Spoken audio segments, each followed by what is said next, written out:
намайг Адиаватын амар баяр гэдэг. Одоо Монгол Улсын их сургуульд дэд профессор багшаар ажиллаж байна. За би Японд анх одоо үндэсний технологийн коллеж КОС-ын бол автомат удирдлагын чиглэлээр явж суралцсан. За тэгээд дараа нь дэвшин суралцаад бакалавр, магистр, докторийн төвшөнд нарны зайн технологийн судалгаа хийж аваад ирсэн. Тэгээд одоо болохоор Мойсийн хэрэглээний шинжилгээ ухааны инженерийн сургуульд сэргээгт гэрчмчний энэ лабораторийг хариуцсан ажиллаж байна. За тэгээд Японд суралцахыг хүсэж байгаа оюутан залууст одоо санал болгож хэлэх зүйл юу байна вэ гэхлээр би бол одоо жишээлбэл Японд сурсан нэг их азтай тооцдог. Тэр одоо Момбушо гэдэг тэтгэлэг бол Япон ард түмний татварын мөнгө байдаг. Тэгээд хэрвээ одоо би хажуугаар нь ажиллангаа суралцсан гэх юм бол тэр одоо цаг заваас маш их авдаг учраас өөртөө одоо зөвхөн сурахад тэр залуу үедээ суралцахад цаг завыг олж авч тэр тэтгэлгээр явна гэдэг бол маш том боломж байдаг. Тэгэхээр энийг бол Монгол залуучууд маш сайн ашиглаж шалгалтын сайн бэлтгэж явах хэрэгтэй байдаг гэж боддог. Тэгээд манай нэг найз бас байдаг.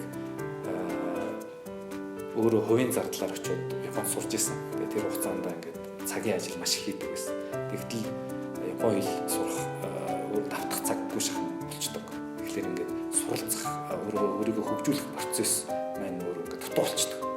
Тийм учраас ийм олон улсын одоо засгийн газрын тэтгэлэг гэдэг бол маш том боломж гэдэг.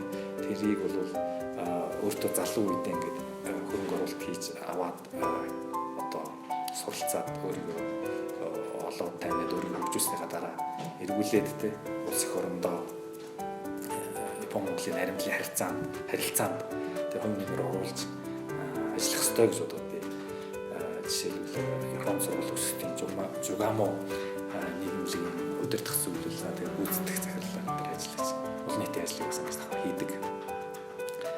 Тэгээд тийм учраас оюутан залуусд бол би Японд очиж суралцаарай. Эндээс маш их юм сурна шүү. Маш их олон зүйлийг ойлгоно. За Япон соёл иргэншил бол маш одоо өндөр түвшинд хөгжсөн, төгөлдөрчсөн юм сайхан соёл байдаг. Дээрээс нь байгалийн үзэсгэлэнт сайхан газар ихтэй.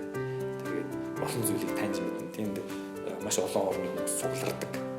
Тэндээс одоо олон найз нөхдөдтэй болон нээлттэй харилцаатай болно. Тэгээд эх орноосоо гараад ингээд өөр газар суралцахад бол зөвхөн өөрийгөө өсөө гадна эх орноо боддог, хайрладаг болдог.